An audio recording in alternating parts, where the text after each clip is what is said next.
Itu takhayul namanya.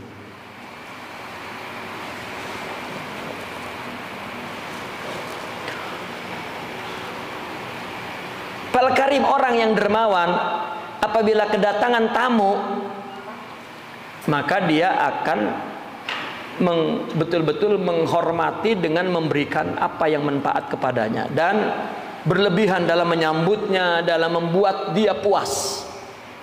Ini orang, apalagi Allah Maha Dermawan dan Maha Karim, yang anugerahnya kepada wujud ini begitu luas. Wal fuqaha'u was-sufiyatu yaltaquna 'inda hadha talab fi marhalatil ibadatil ulya. Bal yaqulul fuqaha innahu fardun 'ala kulli mu'minin an yurida bi qaulin wa 'amalin wajhallahil karim wa yufassiruna dzalika bi qasdi dzatihi min ghairi sum'atin wala riya. Nah, dalam perkara ini ulama fikih dan ulama sufi yaltaquna, bertemu pada tolab ini, pada permintaan ini, dalam marhalah urusan ibadah yang tinggi nih. Bahkan orang fikih berkata, wajib bagi setiap orang mukmin menginginkan semua ucapan dan amalnya untuk Allah saja. Lalu ditafsirkan oleh orang sufi perkara itu dengan qasdi dzatih, untuk bertujuan kepada zat Allah saja, tanpa sum'ah, tanpa riya. Sama. Fuqaha juga ujung-ujungnya ketika berbicara tentang ibadah yang tinggi, itu adalah ibadah yang untuk Allah saja.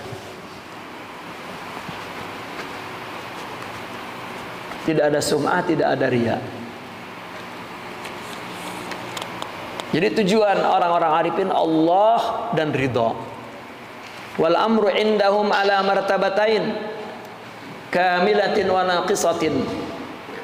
Perkara ini menurut mereka, ya, orang sufi itu ada dua martabat. Ada yang sempurna kamil, ada yang tidak sempurna. Fal kamilatu alla yaqsid jannatan wala nara, wan naqisatu an yaqsida dukhulal jannati wal bu'da anin nar. Ya. Sedangkan perkara ini menurut orang sufi ada dua martabat, ada yang sempurna, ada yang tidak sempurna. Yang sempurna adalah dia hanya bertujuan, dia tidak bertujuan kepada surga dan neraka. Tetapi orang yang tidak sempurna bertujuan untuk masuk surga dan jauh dari neraka. Walil fuqaha isanadun min qaulihi ta'ala. Orang faqih, para fuqaha juga punya sandaran. Itu dari firman Allah, lillazina ahsanul husna wa ziyadah. Fal husna al jannah wa ziyadah ru'yatu wajhillah. Ya. Orang-orang yang berbuat baik itu akan mendapatkan kebaikan husna plus. Husna adalah surga, plusnya adalah ru'yatullah. Ada orang fikih membahas itu, ru'yatullah. Kalau membaca teksnya kita akan melihat Allah semua. Tetapi orang sufi mengatakan yang melihat Allah di akhirat, yang melihat Allah di sini. Nah, di sini nggak ngelihat Allah. Ya. Wa Syaikhu Abu Bakr ibn al-Arabi al-Ma'afir al-Faqih yaqulu fi ahkamil Qur'an inda qaulihi ta'ala wallahu indahu ajrun 'azim, yani al-jannah. Fahiyal ghayatu wal ajrun a'zam minha fi ra'yil mufassirin wa indi ma huwa a'zam minha wa huwa ma thabata fis sahih.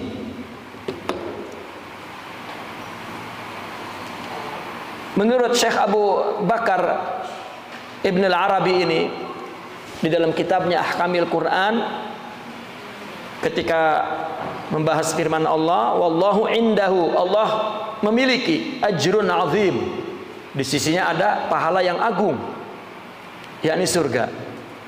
Fahiyal ghayah, itulah tujuan. Wala ajrun a'zam minha, tidak ada pahala yang lebih besar dari surga dalam pandangan orang mufassirin. Sudah.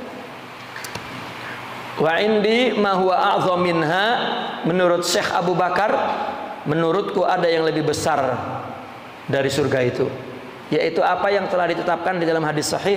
Qala Rasulullah sallallahu alaihi wasallam, innallaha yaqulu li ahlil jannah ya ahlal jannah fayaquluna labbaik rabbuna wa sa'daik fayaqulu ha raditum fayaqulu wa ma lana la narda wa qad a'taitana ma lam tu'ti ahadan min khalqik fayaqulu ala u'tikum afdal min dhalik qalu ya rabbana wa ayyu syai'in afdal min dhalik fayaqulu ahlun alaikum ridwani fala askhutu alaikum ba'dahu abada. Dan ini dalilnya. Ada lagi berarti yang lebih agung dari surga balasan itu. Allah berkata kepada ahli surga nanti dia di surga. Ya, maka dipanggil wahai ahli surga. Ahli surga berkata labbaik wa sa'daik. Ya, apakah engkau puas? Redha udah di surga? Mereka menjawab, bagaimana kami enggak redha? Engkau telah memberikan sesuatu yang tidak engkau berikan ya kepada siapapun dari makhluk engkau. Kata dia tuh di surga tuh, padahal banyak. Ya, kan manusia kan memang serba terbatas. Apa yang dia miliki, wah dia paling hebat. Padahal banyak paling hebat. Sampai di surga juga tetap itu. Tapi artinya surga telah membuat dia lupa. Susah lupa. Ya, itu sifat kita. Coba kita kemarin nggak punya duit tuh, ya, tiba-tiba punya duit banyak banget, lupa itu sama kemarin susah. Kalau ditanya lu pernah susah? Susah warnanya apa ya? Pakai nanya warnanya. Rasanya coba ceritain rasanya. Gimana sih susah? Ya. Di surga juga begitu. Lalu kata Allah apa? Maukah engkau aku berikan yang lebih afdal dari itu? Mereka menjawab, wahai Tuhanku, emang ada yang lebih afdal? Allah berkata, sekarang kamu akan mendapatkan ridhaku dan aku tidak pernah marah setelah ini selama-lamanya. Ya. Orang kalau udah ridho, udah nggak ada marah.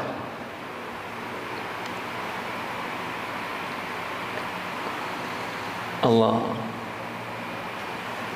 Dulu ya, kami kalau ketemu Syekhuna, selalu beliau mengatakan hal tardoan ini.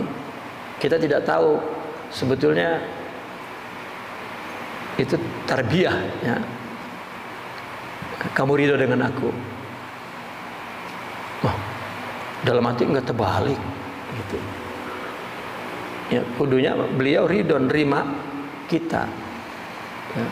Yang malas, yang khianat, yang tidak ikhlas. Beliau malah nanya, kamu ridho enggak aku jadi gurumu? Gitu. Ya Allah, ya, dalam hati, ya, saya ditanya begitu kayak disambar geledek gitu. Ya Allah, terbalik. Gitu. Ketemu lagi hal terdoa nih. Ya, begitu tahu itu terbalik, ya Allah, baru kalau ketemu sebelum dia ngomong, ya, radini ya sidi, ya, ridholah engkau kepadaku. Ya. Dijawabnya Allah yardu anka. Ya. Nah, kita itu tidak punya bahasa itu.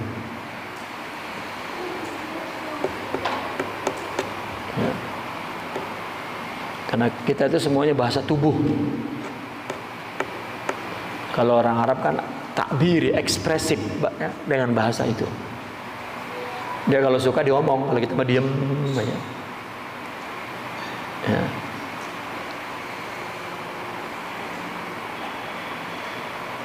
Summa yaqulul faqih Ibnu al-Arabi wala syakka anna fir ridha ya ghayatul amal. Waqad ansyada ba'du sufia fi dzalik. Nah, ini orang pakai nih bicara bahwasanya ridha, jelas bahwasanya ridha itu adalah tujuan daripada segala harapan. Dan sebagian orang sufi ada yang berqasidah dalam perkara itu. Imtahanallahu bihi khalqahu fannaru wal jannatu fi qabdatihi fahajruhu a'zam min nari wa wasluhu atyab min jannati. Allahu akbar. Ya. Allah menguji makhluknya. Surga neraka ada dalam genggamannya. Ya, tahajruh a'zamin nari. Dijauhkan Allah itu lebih tersiksa daripada neraka. Lebih agung dari nerakanya. Wa wasluhu, dan orang yang bersambung kepada Allah atyabu min jannatih, lebih indah dari surganya. Maka lihat di dalam tafsir-tafsir orang sufi, ketika bicara tentang yadkhulunal jannah jahannama khalidina fiha, ditafsirkannya apa? Narul bu'di, neraka jauh, dijauhkan. Coba suami, angguran diomelin apa angguran ditinggal sama bini? Angguran diomelin, jangan ditinggal. Bahkan ngomel-ngomel dalam, yang penting jangan pergi. Gitu. Ya, karena dijauhkan itu derita. Ya. Kita diomelin misalnya itu, sebentar aja. Tapi kalau kagak ditanya, seribu penderitaan itu apa ya? Kenapa ya? Enggak selesai-selesai.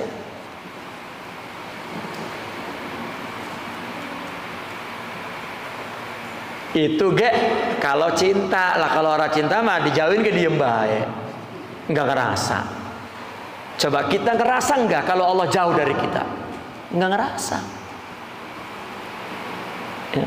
Kalau tidak belajar tasawuf, kita nggak ngerti kalau Allah itu jauh dari kita. Apa cirinya jauh? Kita susah ingat Allah itu jauh. Itu Allah nggak suka. Kita sholat nggak khusyuk, itu Allah nggak suka. Apalagi sholat subuh kesiangan mulu mah. Ya. Makin nggak suka. Udah gitu nggak ngerasa lagi itu dosa, enggak. Enjoy aja. Dan itu nggak ngerasa, karena kita memandang bahwa tadi ibadahnya tujar itu. Ya. Dan itulah perlunya tasawuf. Wa yaqulu al-Imam Ibn Arabi, inna musyahadatal mahbubi hiyal bughyatu wa laha adabun tuttaba. Imam Ibn Arabi mengatakan bahwasanya menyaksikan sang kekasih itulah bughyah, tujuan. Dan cinta, penyaksian ini punya adab yang diikuti.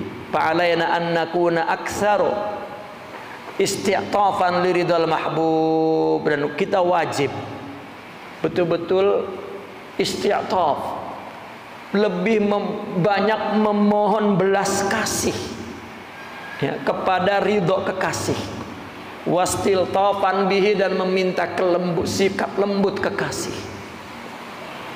Fanasilu lidarajatin minal walah al-ghalibi alal qalb, sehingga kemudian mencapai tingkatan al-walah al-ghalib. Walah itu cinta yang mabok ya, yang ghalib itu cinta yang ghalib, cinta yang menguasai hati.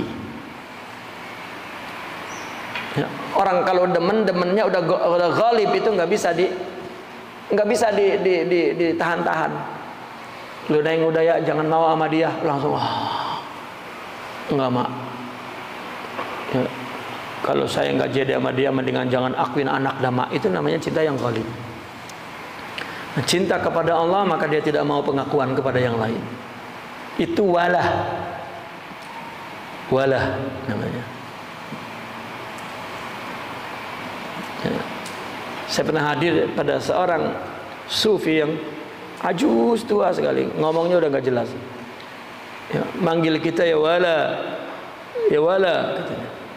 Saya perhatiin, kan orang Arab menyebut walad ya walad, itu kadang-kadang ya wala, itu manja, itu dalnya hilang kalau manja. Wala ala, kadang-kadang wawunya diganti alif, ala katanya gitu. Itu kalau kita tidak teliti dialek itu, ala apa ala. Biasanya kalau dibuang wawunya itu marah, ala itu marah. Tapi kalau sayang akhirnya dibuang, wala katanya.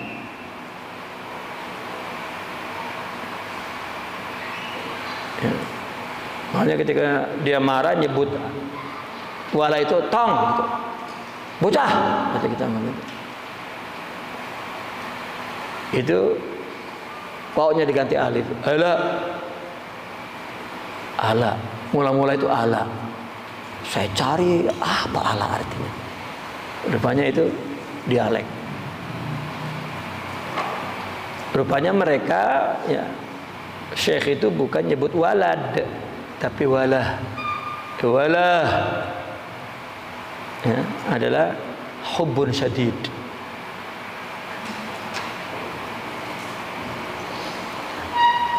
Sampai kepada derajat walah al-ghalib 'alal qalbi wa anna dam'a wal buka'a li syauqin aw li haninin yutahhirani al-qalba al-muhib.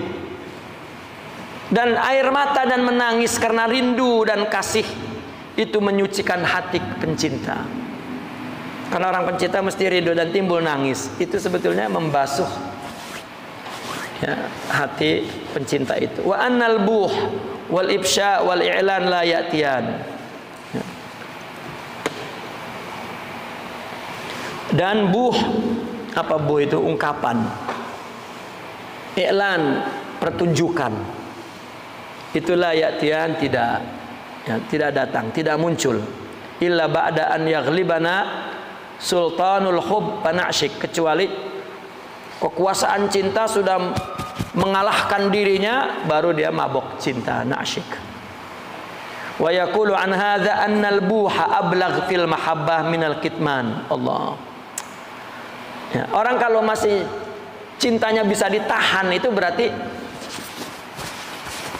ya belum meledak gitu, belum, cintanya belum maghlub, belum menekan, belum dominan. Tapi kalau sudah terungkap, buh itu keluar begitu. Kitman kan sembunyi, dan buh itu lebih ablaq.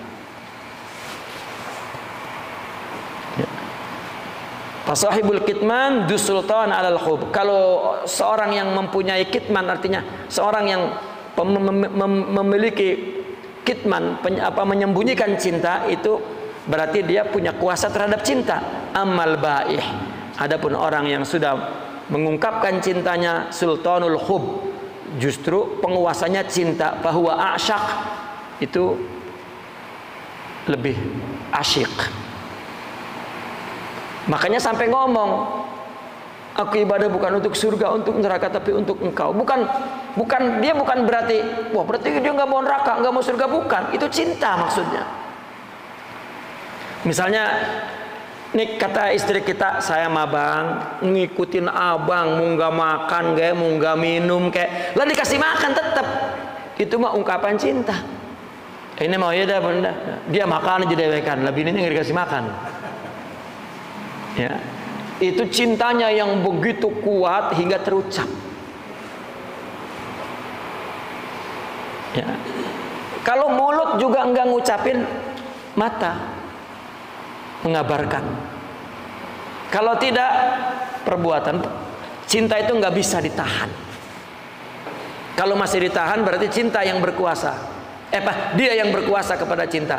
Tetapi kalau cinta sudah, ya, menguasai dia, tak dapat ditahan. Matanya, perbuatannya, ucapannya. Yang paling dipahami oleh orang secara umum kan ucapan. Ya, kalau orang khusus baru, ya.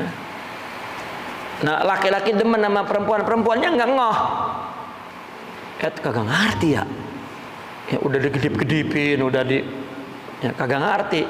Akhirnya ngomong, "Neng, gua cinta sama lu, deh." Gitu. Abang cinta sama saya lah, saya orang tahu, gitu. Ya.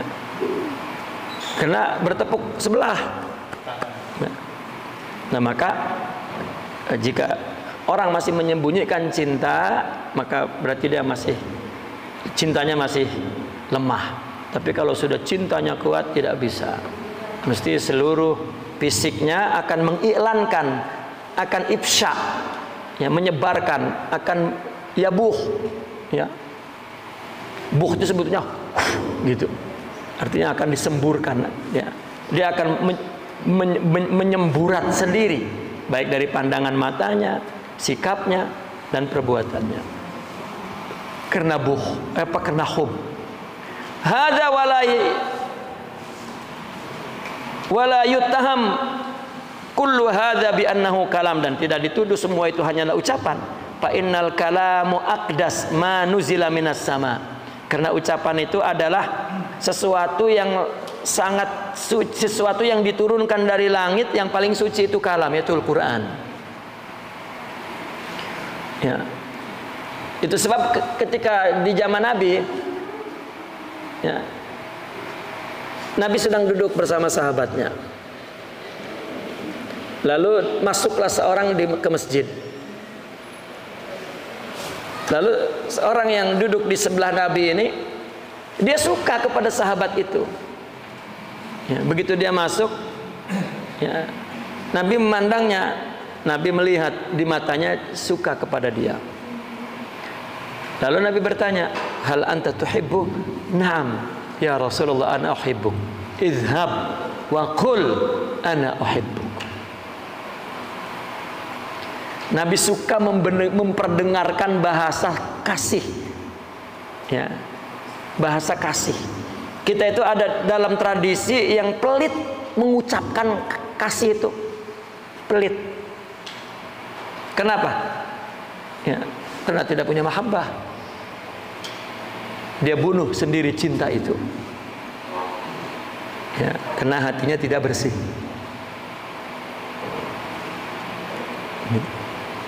Perlu mengungkapkan itu. Seperti suami itu dengan istri. Abang-abang udah punya anak 4, 5, udah malah. Tidak boleh.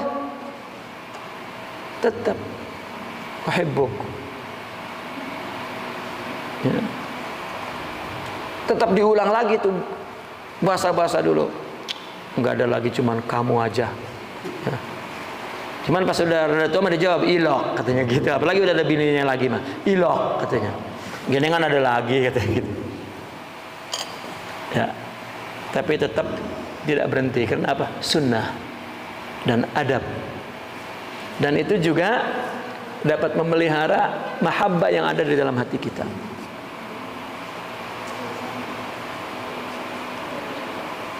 Nah.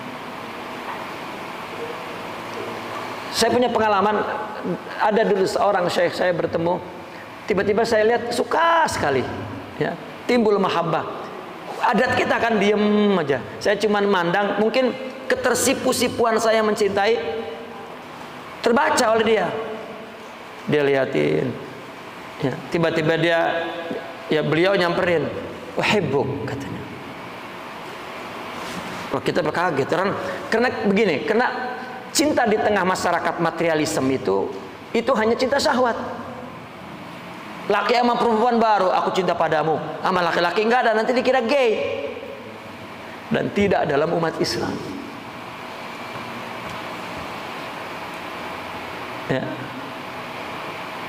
Apakah ucapan, apakah sikap, pandangan, belayan, ya. Karena kita pun mendapatkan kelembutan hati, tumbuhnya cinta kepada sesama apabila kita ekspresikan. Kalau coba bunga kalau nggak disiram, itu mati nggak dirawat, mati. Ya. Dan cinta kepada sesama itu adalah jalan cinta kepada Allah.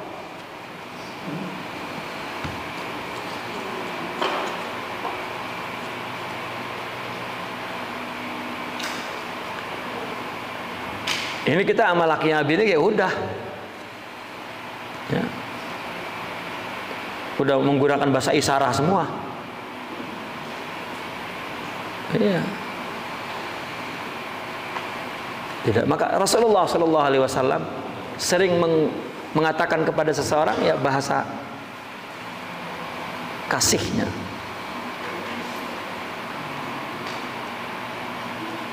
Wa rubbama kana min arwa'i ma qila fi mirasihi ma hadatsa baina rajulin faqih wa baina Syekh Hatimil Asam As-Sufi min hadzal hiwar. Ya. Boleh jadi ada yang lebih indah ya dari maqila fi mirasihi. Ya, warisan apa yang telah dikatakan dalam warisan cinta ini, yaitu sesuatu yang terjadi antara seorang faqih dengan syekh bernama Hatim Al-Asam As-Sufi. Melalui dialog ini, qala rajul li Hatim, min aina ta'kul. Ini bicara tentang kalam itu penting, kalam itu suci. Karena Allah yang Allah turunkan ke dunia ini berbentuk benda, yang paling suci adalah Al-Quran, wa huwa kalamullah. Ya, sampai kita megangnya juga kudu wudu itu kalam. Berarti sesuatu yang diturunkan yang sangat suci adalah kalam Allah.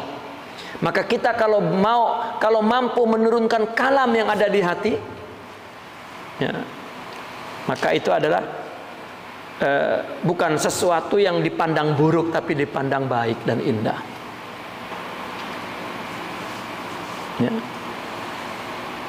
Ini ada seorang bertanya kepada Hatim, kamu min aina ta'kul, dari mana kamu makan? Apa jawabannya? Min khizanatih, dari bendahara Allah. Faqala rajul ayulqa alaikal khubzu minas sama, apakah ada roti yang jatuh dari langit ya kepadamu?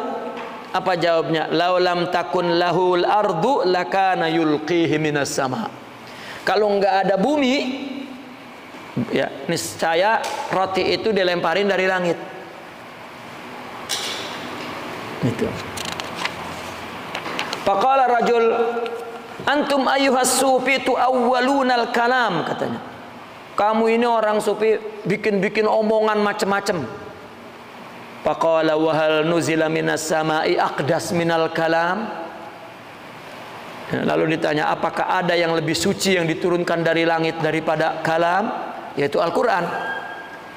Akhirnya orang itu mengatakan, faqih itu ana la aqdir ala mujadalatik. Saya enggak bisa dah debat sama ente mah. Qala Hatim li annal batil la yuqawi alal haq. Karena batil tidak bisa mengalahkan hak. Ucapan dia hak. Ya, ucapan akal itu batil. Ya. Nah, ini adalah bicara tentang tujuan orang arif, ridallah wa Allah. Bas, agar ya dia usul ilallah, sampai kepada Allah. Ya. Baru yang kemudian itu hazari min musyawwih. Hazari itu hati-hati dari orang yang mengkaburkan tasawuf. Ya. Besok di bab ini kita mengetahui kenapa tasawuf jadi buruk di mata orang lain. Siapa yang mengaburkan rupa tasawuf itu menjadi buruk sebetulnya?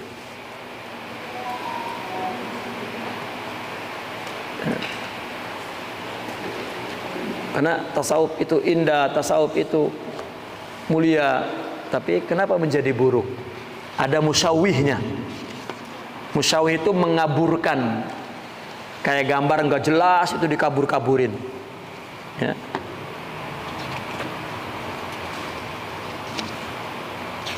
Yang terakhir, bayna ta'ni wan nukran. Ya. Orang-orang yang mencerca, mencaci, mengingkari tasawuf itu siapa saja? Para pengingkar tasawuf itu.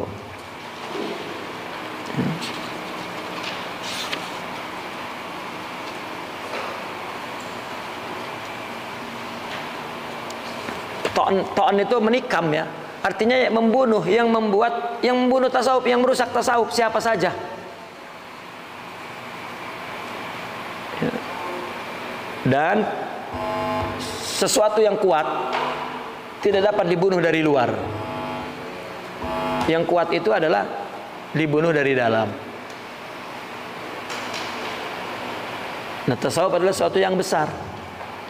Jika pengamalnya rusak, dialah sebetulnya yang menikam tasawuf itu.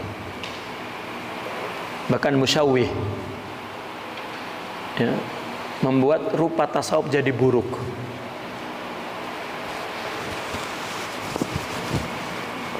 Saya ketika di Kairo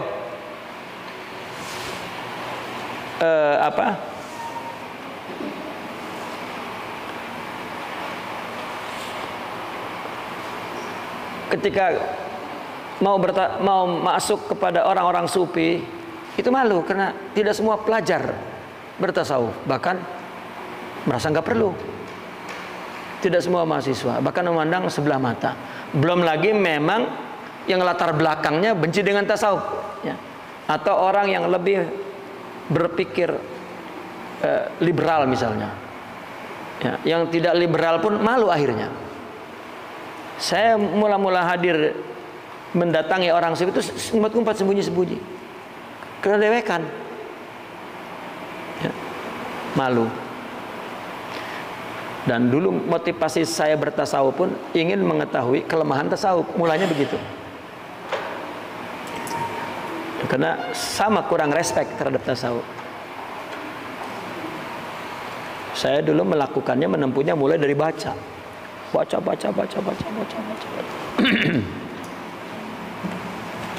Ya, bahkan bukan sekedar sampai dibaca, sampai saya membacakan kepada para mahasiswa, dan saya belum bertarekat.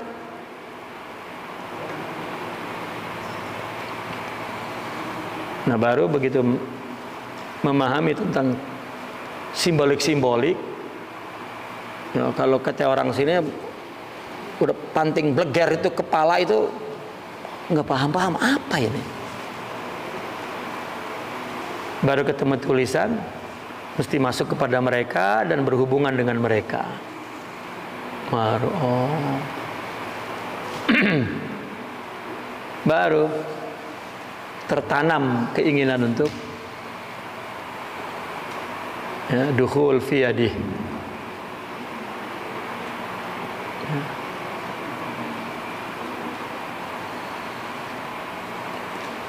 Wallahu a'lam bishawab. Nakifuna walhamdulillah. Al-Fatihah.